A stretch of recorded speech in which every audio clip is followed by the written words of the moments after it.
1932 года мы сюда приехали. Вот и к парачка наевал, как фельдшер вал. Зерно фельдшер вал тени. Заболевал соловьев, вот как фельдшер вал, вот и врач. Больница, так корпус я заевал. Больница милям стационар. Никас коркас врачлен квартира звал. Сейчас баджимас тени. Больница вал. Кеня милям койкам вал. Кыжвитя мара койка вал, точка не мой. Вот он тени. Şimdi шланов койка свал, ваним сотон. Вот он родильное отделение энергии миновал. Вот он ми ужам кема.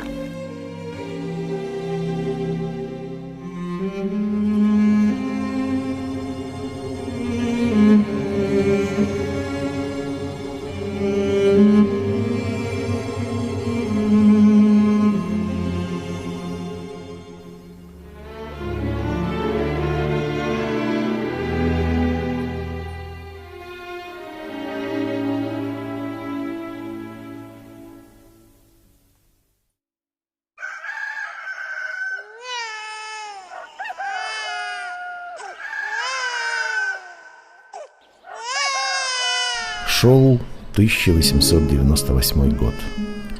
В семье Кузибаевского Григория Векшина родилась дочь. По обычаю ее крестили, нарекли православным именем Акелина. «Окелино?» – переспросила мать. «Да как же так? Девочка, как куриное перышко, а имя соглоблю». Поднесла к груди, а нежность и подскажи. «Зови Оки». Так и стали девочку звать Оки по-удмуртски, а по-русски Лина.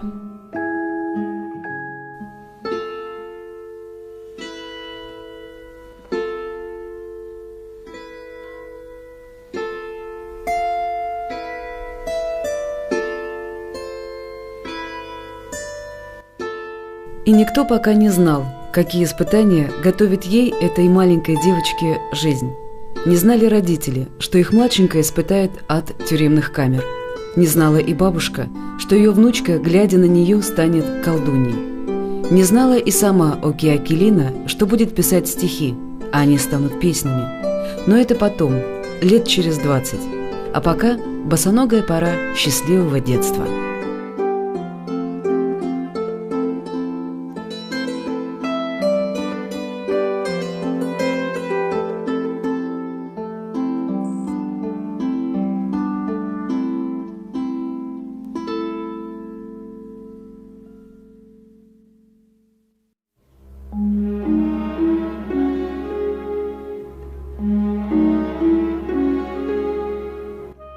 Оки любили. Она была поскребышем. Родилась после 3 братьев и сестры. Несмотря на то, что семья была большой, родители решили учить грамоте всех детей. Правда, говорят, был и другой разговор. Отдадим дочь в монастырь, может, игуменей станет, а то и матерью казначейшей.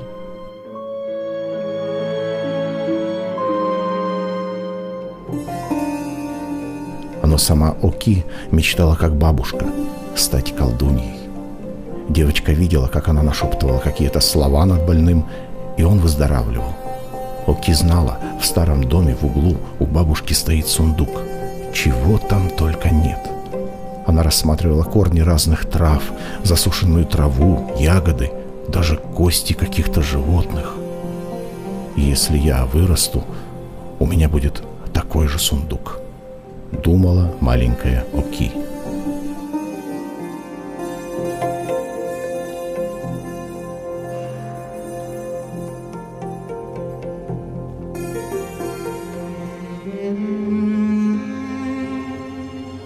Исполнилось девочке 9 лет, и отец произнес «Дышицкий мурт, щеньму мурт» и повел ее в школу в село Грахово.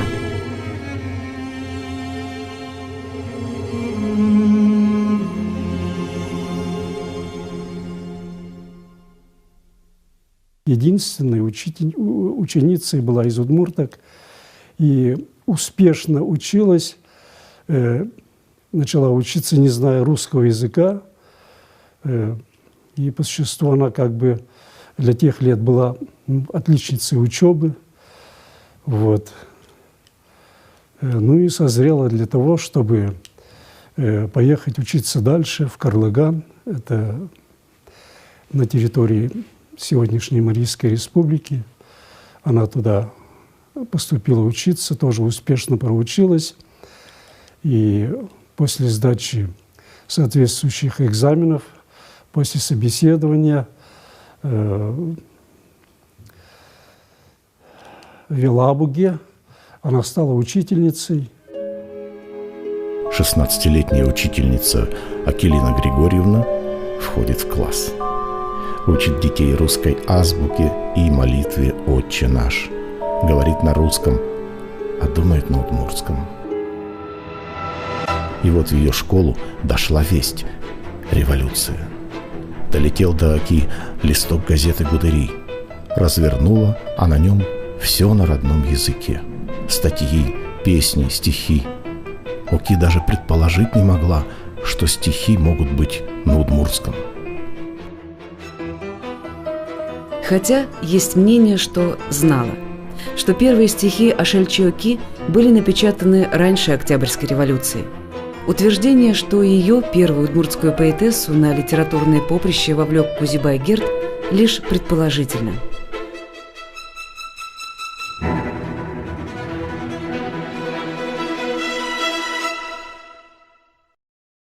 Югдур моном чакамия алита жилуэ. Январь тулыжей берты сона гаес, айвыеви, войнаиш. Войнаиш, исо аслас одигас показания с гоште. Мон январь тулыжей берты гурте, одик напала оли гуртамно, мне алабгое ужучан куришкыны. Моном чактизы джатишон ужаны, и соберем чактизына редакция ужаны шоса. Ожен су примерно луэ февралян пумыс. Февралян пумыс.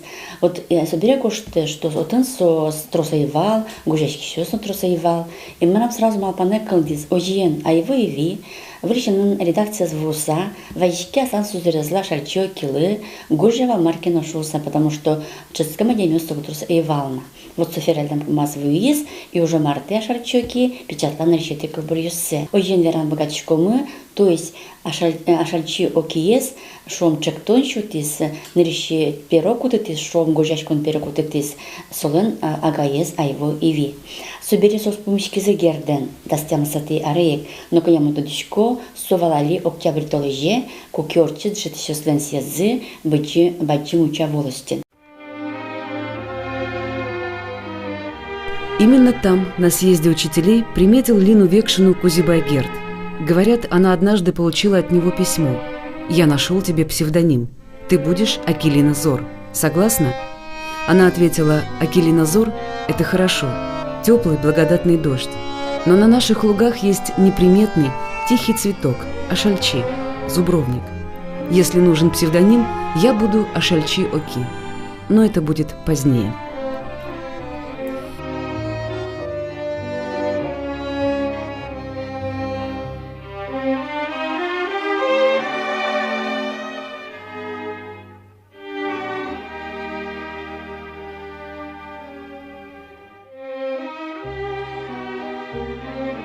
Шел 1919 год.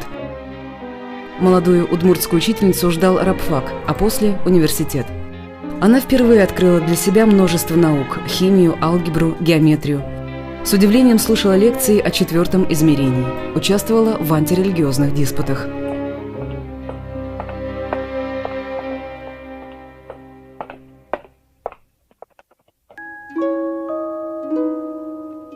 У нас семья была очень религиозная, особенно родственница. Моя тетка, сестра отца, у нее семья была зажиточная довольно. Ну, у нас средняя. Это моя крестная мать была. Тоже мой вал, здесь вался тоже. Провожать она меня пришла на рапаку. Я еду на каникулы, приезжала зимой. Пришла провожать по обычаю, говорит, вайкабре. Бесячком, но потом мне шуэ киросапая. Ну, башачки не моровал. Надо это сказать, а? В молодости такой бываешь прямолинейный. Разве можно так сказать было? Ну, башачки не моровал. Взяла, да ушла.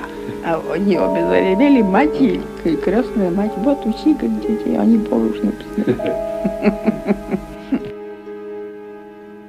Самая тяжелая жизнь ее прошла в дни учебы в Казанском университете. В Проглоде она училась первые годы, после того, как она стала студенткой университета. Сначала ведь она хотела на филологическом учиться, она вообще-то уже начинала учиться, но буквально переориентировалась, сориентировалась и решила, что ей надо все-таки учиться на врача.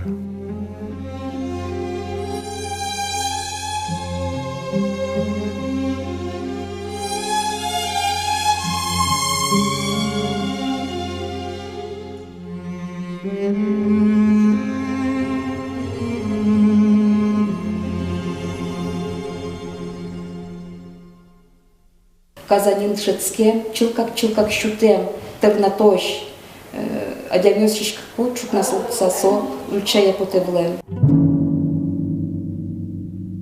Это были действительно очень трудные времена. 21 год. Голод по всей стране. Пуд соли в Ижевске стоил 5 миллионов, а паёк, который выдавали, был мизерным. 10 фунтов кукурузы, 10 фунтов пшеничной муки, 3 коробки спичек и фунт конопляного масла. На первом курсе Ашальчиаки начала курить. Так меньше замечала голод и запах трупов, говорила она сама позднее. Но и это она бы снесла, если не унижение. На экзаменах профессор, не скрывая своего пренебрежения, говорил: «Зря учишься, из удмуртов врач не получится». Я наревелась на факультете. И 3 года все собиралась уйти. Анатомия, она очень скучная наука. Ее надо еще зубрить, ведь она так не идет. Нудная. Это кости, скажем, штук 250. И у каждой кости название 10 до 15, до 20. Всякая дырочка, всякая такая выемка. И все это по латыни надо вызубрить. Но выдержала. Осталась. Кроме учебы, находила время для художественной литературы. Благо в городе была большая библиотека. Говорят, «Овод» перечитала 12 раз. С автором Лилиан Войнич даже переписывалась. Любимыми поэтами стали Александр Пушкин и Сергей Есенин. Позже, будучи дипломированным врачом, художественно декламировала их стихи. А в 1925 году от казанского студенчества она поехала в Москву на похороны Сергея Есенина. Сама Ашальчиаки писала: «У большой дороги белая береза.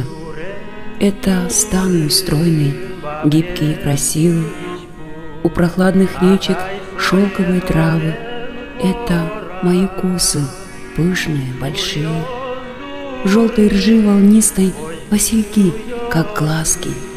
Это мои очи, синие, как небо. Под горой высокой ручеек хрустальный. Это будут слезы, пролитые мною». Это стихотворение вошло в первый сборник первой удмуртской поэтессы. Он назывался «Щурес-Дурын» «У дороги». Ох, как нелегко далось его издание. Комиссия рассмотрела стихи и сочла, что они не соответствуют политическим требованиям молодой страны.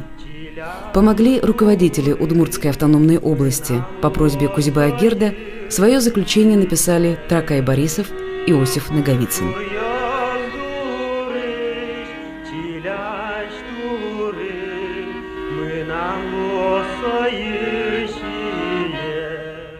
Соугужута сыче социально-политической юанёстой живет сова катей соучте удмуртнул кашнолеш, шо мы пош дунезе. Хотя первый колбоёсаны за Ашальчиаки при социальной тематике сонимашкевал рак юэмэс бтт с чедерный вариантом потис собере каризини вина юэмэс бтт шоса и юиздорын. То есть Ашальчиаки гожьяз удмуртнул кашно шариш качесо югдурунула шоса сон леннакча правое завел картез юэсэ жубишке пинал юсыще кыт будо Сычевал как первый колбурьосыз, собери со горжан куцкиз яратон тематики валтешлин шоса. Яра шальчо килен сыче, что мы как раз лирико-драматической интонации, то есть со драматизировать карсавич матиз яратоне, что мы да, тоне ярате шутем луи, одигесон колбуре сыче валтеш мылкадесон яратон лирика излен, конечно, революционный вакыте, что из сыченок что кулавел, бардичный яратон шариш, гне вераш куле, вырулонлештиш, кинете, что мы вырулонлештаны, воштаны тадунези и так далее. Марбурдын ашачу килен кылбырёсызлен кужемес. Монма пашко нырышик солен кылбырёсыз бордазык испо асселен окшоры ломенызы. Но окшоры шуса солен кылбырёсыз мур философию, мур пуштросоеш, мур философиес. Отын удмурт нылкышнылен Ваня, шум потом не сызно, шумочку не сызно, верамын. Я глупа была раньше, когда дождик сквозь солнечный луч тонкой сеткой струился сквозной, а на небе, как пояс цветной, дуга-радуга вдруг расцветала. Я бы платье такое соткала, так мечтала я раньше. Ах, глупа, я глупа и теперь, когда слышу я шелест весны, вижу сны, рой обманчивых снов. Верю снова я им, отвечаю на зов, забывая всю горечь потерь. Счастье все впереди, говорю, жду чего-то, горю.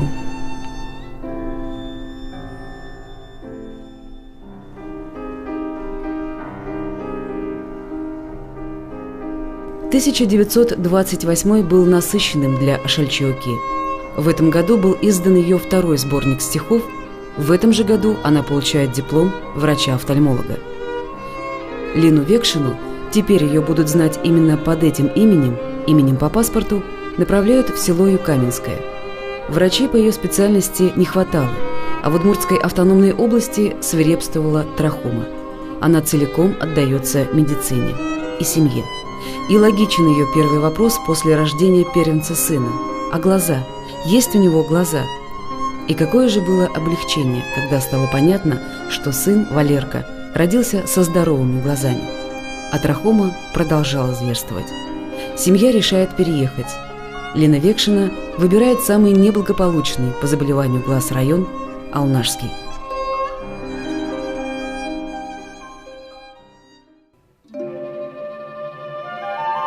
Первый рабочий день в Алнашской больнице прошел крайне неудачно. Ей выделили кабинет, было много больных, но весь день она так и просидела одна. Никто не хотел к ней идти на прием. Все шли к другим докторам. На вопрос, почему не к ней, ответили: «Ты своя, деревенская, и, значит, знаешь не больше нашего». Лина Григорьевна нырысе помешканы кыл без первой класса детским мыныкым. Ажло, но Алина врача тазалке ушка советовала ведь. А Лина Григорьевна еще щенец проверять каравал. И мы нам щеньмы траховаем вишены куцкем. Вылешелен щеньмы вишевлем трахомаем, и мы немного кушки. И вот буде срок из бардеса пуки катеджен. Но ветли янатыны содоры, чаляк янаты согыгне куцкем валбере. Но сойзеог вунетишка воштизы укол пуктыса. Аликино вышло за тодышкона. Вот сейчас помешкон мы нарушать язык орчиз. Медсестра Лусамантини удмуртойма башын ужай. Вот они янаты валсо, медпунтаник. Тинисрезе бешо живет болса увидарня локпо. Янатса собре бокша кылан ветлис. Буде сарня. Первый мон бозен кылазно, мон петон бозен кыла. Мон пея бршак ужашко, тамак стевалок. Суретini минберен, тшакен монисо, бешаке тряса. Акушерское вот тысако вдачковал. Ну, Лина Григорьевна лешмон пизет одышко. Бисойнок вахтагес школа инжетский мон немыз Валерий Тужаль соно улонышко шкизине. Кочабон, мой детский валсо пизы, Огьянашка вал, что соврачлен, агрономлен пьешса, ми колхозникнул пьес бере. Но улемьям малпашко со Валерик туж жаль поте. Малы кешуоно сва анаенез шош кемаик улынына скылды. Нырышик, Лина Григорьевна гуртьёсты ветлевал, арняен кыласа, вишишьёсты янатыса. Валерик или папаяныз, я кенькено няняка дёсын кылевал, домработницосын изоведь. Семья, в конце концов, привыкла, что ее постоянно нет дома. Сама Лина Векшина смеялась. В районе меня узнает каждая собака. Когда захожу в чей-то двор, ни одна из них не лает.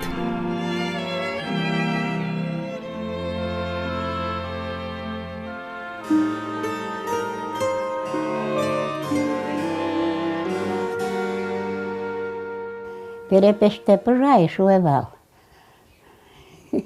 Нигде де почтай, нижели поштен косевал. Оличев до собой же монсе ужакас. Верашкиш, матушка, тар, верашкиш. Ужас, одик полно. Ой, дай вас, крджалом, шве. Кошкем пигурес, ерпот чотонес, ну не шванес крджас, как нама крджаса покишком. Ой, таре, но обама колдышки заке, юлям, кто сад, пешуоца не швева. Туж верашки шва, туж. А на дворе 30-е годы. Наиболее умные, талантливые люди стали пропадать. На слуху было страшное слово «ГУЛАГ».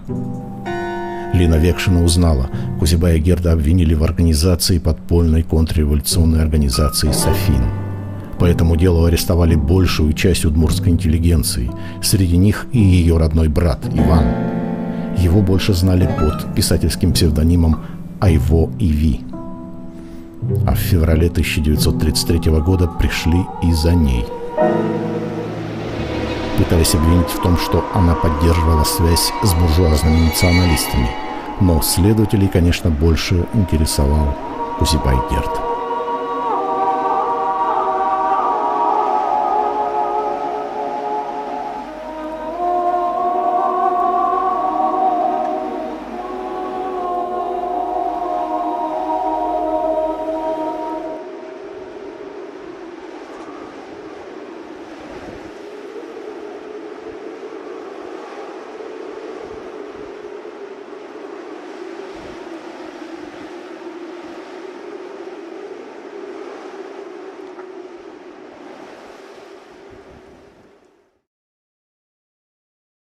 То именно нырышеты классы совет.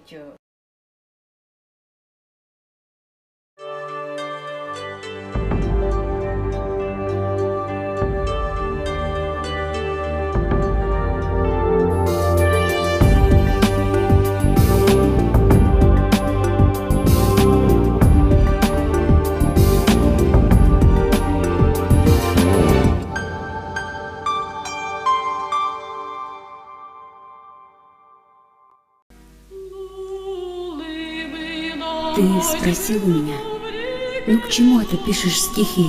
Тратишь силы, как вол для сахи? А спросил ли мой друг у овса, что созрел на полях? Ночь и день, почему он шумит? Ночь и день сам с собой говорит. А у речки спросил ли мой друг, почему она вечно журчит, не смолкая струится, бежит? А весною в садах соловей почему распевает с ветвей? Ты об этом спросил ли, мой друг?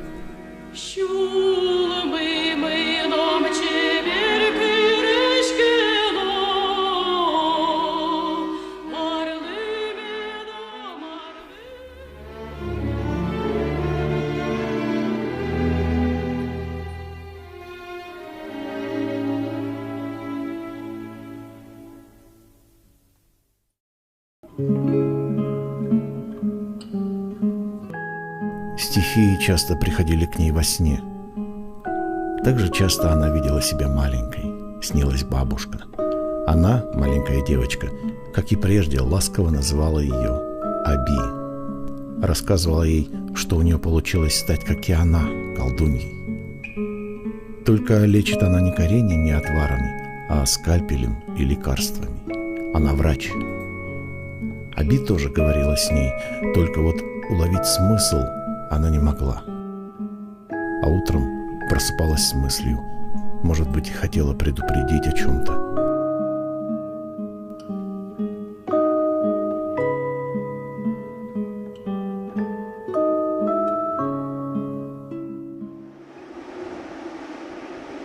А на дворе были 30-е годы. У всех на слуху было страшное слово «ГУЛАГ». Люди исчезали внезапно и бесследно.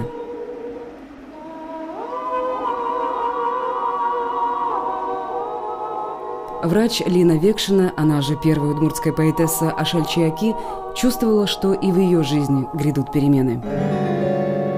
До нее дошли слухи. Арестовали Кузибая Герда. Его обвинили в организации подпольной контрреволюционной организации «Софин». По этому делу была задержана большая часть удмуртской интеллигенции. Среди них и ее родной брат Иван. Его больше знали под писательским псевдонимом, а его Иви. А в феврале 1933 года пришли и за ней. Атаймлям тушкашкас, ухеспи арестовать карилям, кот курезестизено. Вань коштет йосе, книга осе, атай сутис, окьяпай тюрмен соку пукис куать толеш. Сое Кузибай Герден герджашкем шуса, айво Иви агаймес, и окьяпаезно пуктизы тюрмае. Одикпол сыче учервилем. Сое отчало уин до просе. Сылыса уй бытоведь. Кежет огнас камерайнсо. И та шадейни, палан помызу звуме даш савет.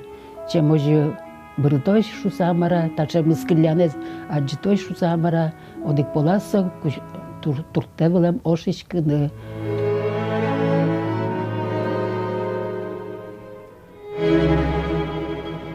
Чида, гнуркшным план чиданез бачим шо. Но думаю, что котке, хоть мы чидате кубло, и маршрут это цомда чида, конец это он чида шкот, со кужмук шнур, совиник чидас. Ее освободили, но и после она жила в страхе ожидания нового ареста. Берлосо вещь курдаса гнеуле, соиник, первый бертембераз, пизе черте фотография, сниматься карышкины, ножик все равно пуктозы драй, узмозмуте драй соя шуса, и вот чтобы хоть карточка есть, кено пьезлен ще раз медлос. Ждать пришлось недолго. Во второй раз ее арестовали в 1937 году.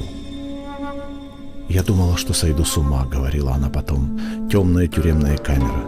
В нее не попадал даже солнечный свет. О том, что наступила ночь, я понимала, когда приходили крысы. Освободили ее и на этот раз. Говорят, освободили с условием. Она не должна была больше писать. Согласилась, но правда ли это?»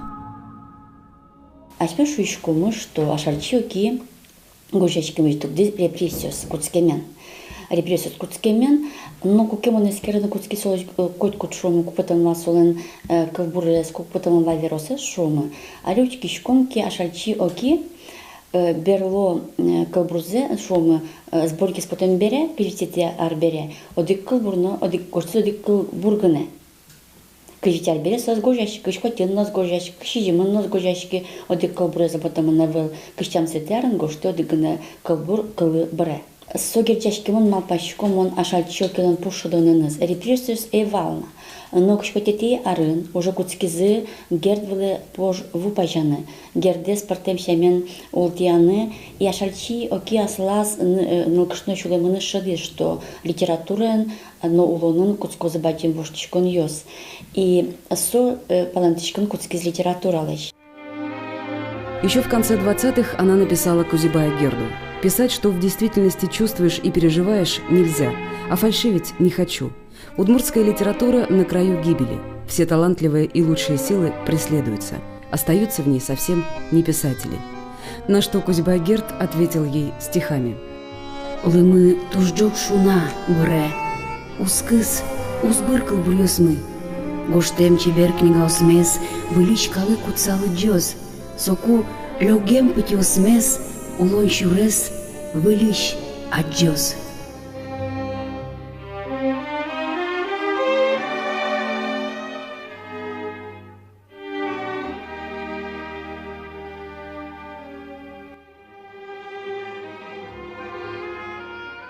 Чурьез на мапочку, одной гуртовалдыр. Состыса просто уляс на мапочку. Уляс и мукает уже, эмьян уже вырис. Только со еще он забыгат из дыркужечку. Кыжи гужачки между то, тани кшноморт щектен локе, соландыр звона, сосое нылпивае о кылпур, со тоже очень чуратын лое, а дями богато сое гоштетек со тужлюкете тынет. И кыжи сосой улем, сое гоштетек мунсо просто баланте.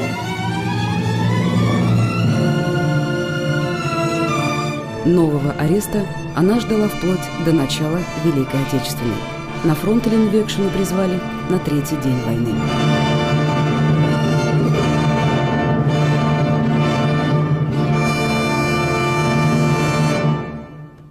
Когда война началась, по существу на следующий день ей предложили, или через 2 дня предложили работать, возглавить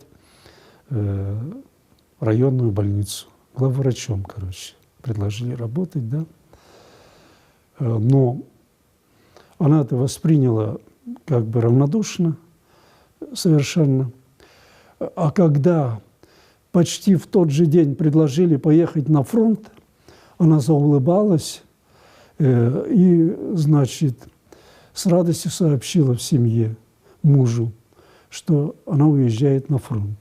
А фронтену мечтазыса шумботе марлы, оскосолы репрессированной адямилы, ашме солдат ясыз янатыны. Шишксапе пуке картези, домработница, что это пырено, что я еду на фронт. А почему ты радуешься? А как мне не радоваться, если мне доверяют лечить наших раненых?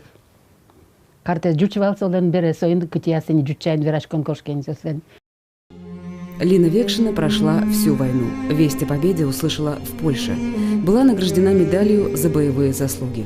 В служебно-политической характеристике капитана медицинской службы Лины Векшиной было отмечено: является квалифицированным окулистом, успешно проводит диагностику и лечение травм глазного яблока, освоила проведение операций. Товарищ Векшина отличается большим трудолюбием, редкой добросовестностью и честностью в работе, доходящей иногда до недооценки своих сил.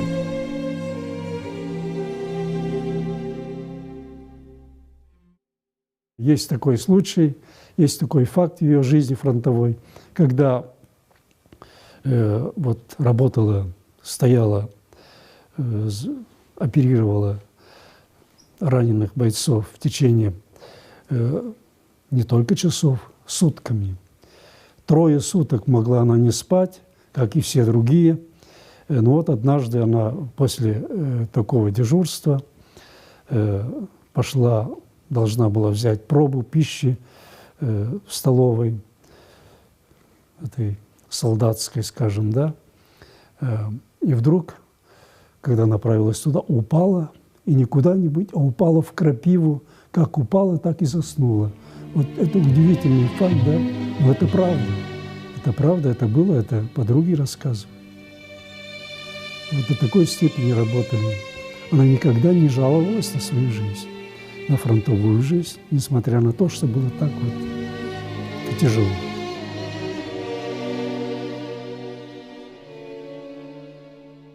Вань медсестросну, врачесну, а селеш вирзес что-то влем сосырмен солдат яслы. А удик полсуча учил влем. Егит боец, ведь операция ли что? Кукет здесь уранить влем влени. И талысу операция ли что? Ну а где что умрыс все, косакпис, вирус брейн тален. И шуя калетиналы, Алевтина Филипповна Тина, бери мою кровь. А через операцию лечь-то ведь, а слышь-то суйзащется, башь-то лечь-то вирме. Мало именно, а слышь-то группа крови ведь одинаковая должна быть, ведь. И вот со операция лишь, а слышит зверзен еще то, и та пиленым на распе, чужит пепрын кучки, и сосыче шумпоте, кычеса шумпотон куке, а дямей над кивлад улдже. Домой она приехала в октябре 1946 года. Вернулась целой и невредимой. Ее уже ждали в больнице, и она снова стала колдовать над больными. Киньке содорын дышецкема ведь. Кудис шо, юмен гнепе угды енаты валкать, кылын изна енаты валкать. Шо, пешая зна пелляшки швилема ведь. Со швилем пешая кадикпе, мнамно сакрес горд буяме потевал. Вот майскено валдыр, малыкено соленки ула задямиос янало. С наступлением хрущевской оттепели было издано постановление о культе личности Сталина. Лена Векшина получает письмо. К ней обращается Аркадий Клобуков. Как хорошо и поэтично получилось бы у вас с воспоминаниями. Вы же были у колыбели молодой удмуртской литературы. Но в ответ первая удмуртская поэтесса пишет: действительно, времена настали чудесные. Вот запеть бы полным голосом, но голоса нет. В 1933 году мне посоветовали бросить писать плохие стихи и постараться сделаться хорошим врачом. И я сделала все, чтобы забыть.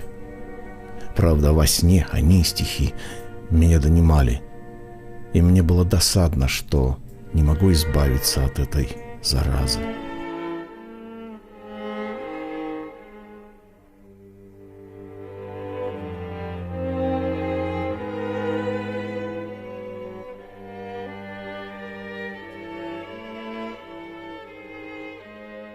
Со огни беректишке кылбурану со беректишке проза удусе. И татын солон гоштамын ог дасодик пала веросёсыз. Нырышети кылбурчигыны ветельвал со нырышети веросчиновал.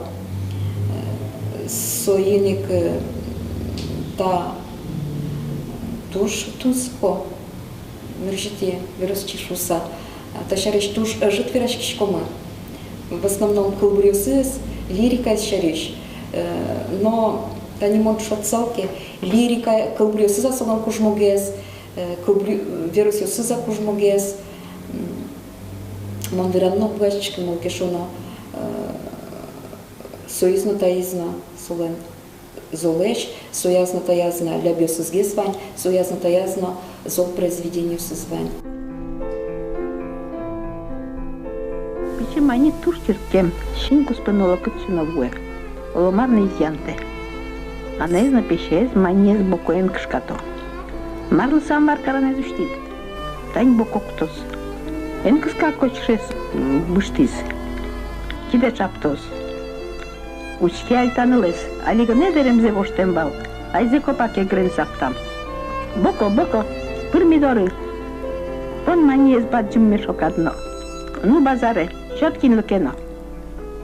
В наследство Ашальчиаке оставила 20 рассказов и 38 стихотворений. Но большую часть жизни она заставляла себя молчать. А сколько могла бы сказать, если бы заговорила? Ответа на этот вопрос нет. Лена Векшина – врач. Ашальчиаке – первая удмуртская поэтесса. Прожила только одну жизнь – ту, что прожила. Хоть мотылек моя душа, зачем ее поранены крыла? Хоть сердце мелодично, точно гречь, зачем его оборвана струна? Хотя мечта, как золота струна, зачем цепями скована она?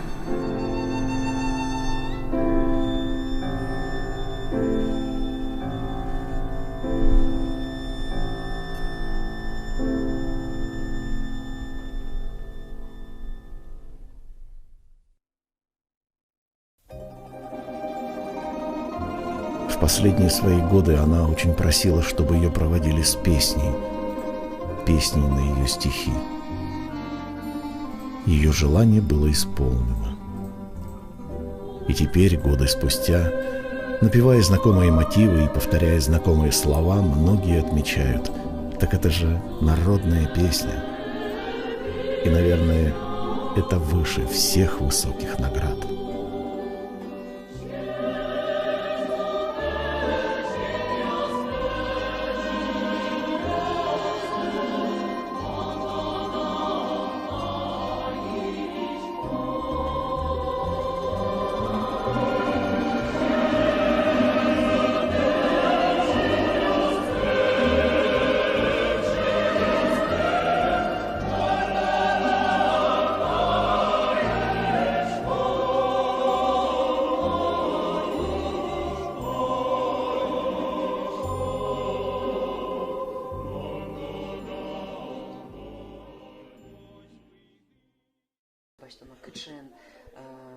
туда дысок листелят.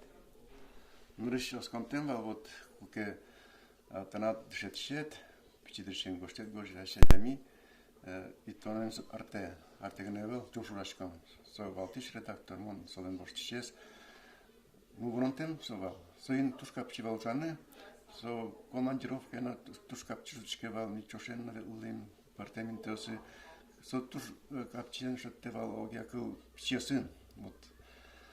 И сонокуно вот гожами сейчас дубды. Солон шамас переменвал.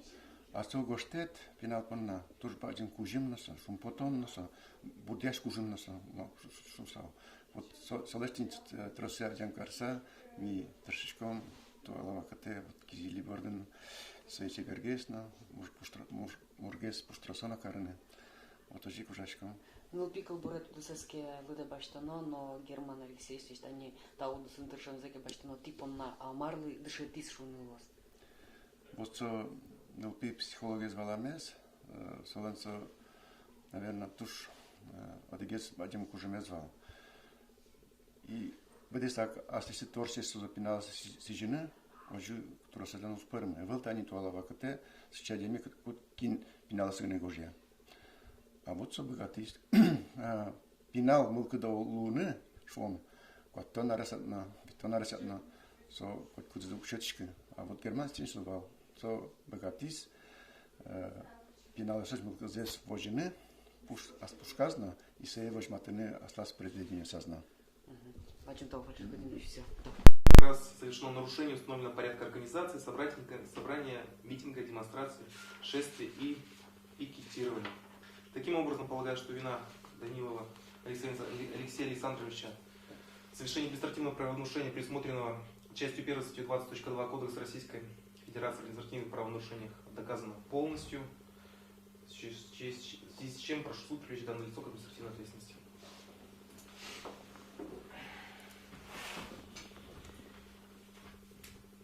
Суд является совещательную комнату для внесения постановления. У вас какая позиция? Я тебе сейчас не напишу. Сразу раз их на горах выдай. Я так не помню. Может, понедельник будет материал. Вы что хотите? Есть. Постановление село Завьялово 21 августа 2010 года. Мировой связь судебная часть номер 3 Завьяловского района Орлов рассмотрел дело об административном правонарушении по весной часть 1 статьи 20.2 административного кодекса в отношении Данилова Алексея Александровича, 8 июля 80 года рождения, проживающий в городе Ижевск, Советская 238, работающий ранее, привлекающий к административной ответственности. Установил, Данилов является представителем проектчика Центра свидетелей Иеговы в России, не выполнил требования статьи 4, статьи 5, пункта 4, статьи 7 Федерального закона о собраниях, не обеспечит соблюдение установленного порядка организации собрания 20 августа на земельном участке, расположенном по адресу Удмуртская республика, Завьяловский район, Денилов, Дорбая, улица Ильинская, 15, допустил массовое собрание региональной организации свидетелей Иеговы, в котором присутствовало около 50 человек. Постановил признать Данилова Алексея Александровича виновным в совершении административного правонарушения предусмотренного частью 1 статьи 20.2 административного кодекса и подвергнуть административному наказанию в виде административного штрафа в размере 1000 рублей. Постановление может быть обжаловано в Завьяловский районный суд Удмуртской республики в течение 10 суток со дня получения копии постановления. Все?